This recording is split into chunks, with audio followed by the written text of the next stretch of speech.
se eu te contar que do outro lado do seu ponto de vista acontece uma realidade que eu duvido muito que você acredita.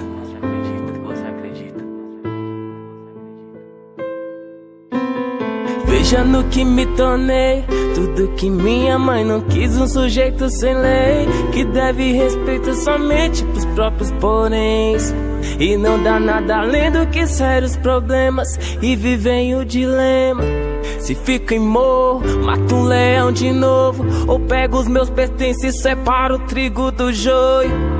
Olhei lá pro portão, aquela tia de novo, dizendo que Deus quer me dar um renovo. O inacreditável é que o Senhor me aceita, mesmo com 10 gramas no colchão, o coração nesse mundão e aponto na gaveta.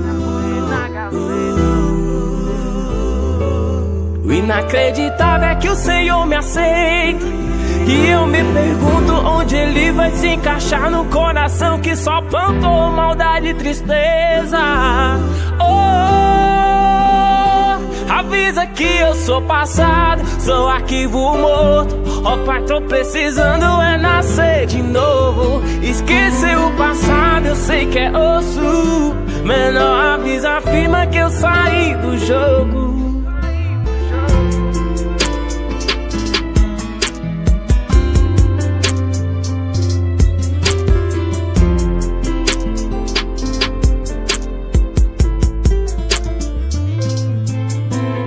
Veja no que me tornei, tudo que minha mãe não quis. Um sujeito sem lei, que deve respeito somente pros próprios poréns, e não dá nada além do que sérios problemas, e vive em o dilema: se fico e morro, mato um leão de novo, ou pego os meus pertences e separo o trigo do joio. Olhei lá pro portão, aquela tia de novo, dizendo que Deus quer me dar um renovo. O inacreditável é que o Senhor me aceita, mesmo com 10 gramas no colchão, o coração nesse mundão e aponto na gaveta.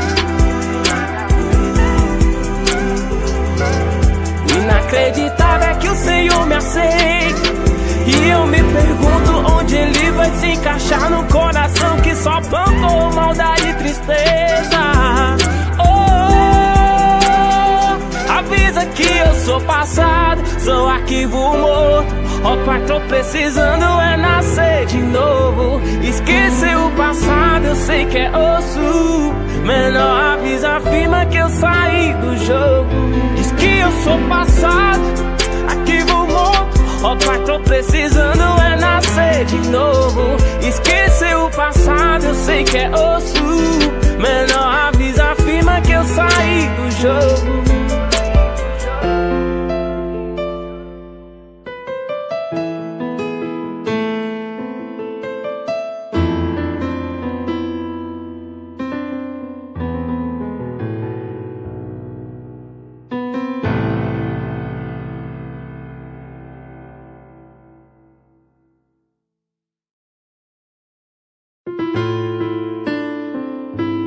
E se eu te contar que do outro lado do seu ponto de vista acontece uma realidade que eu duvido muito que você acredita.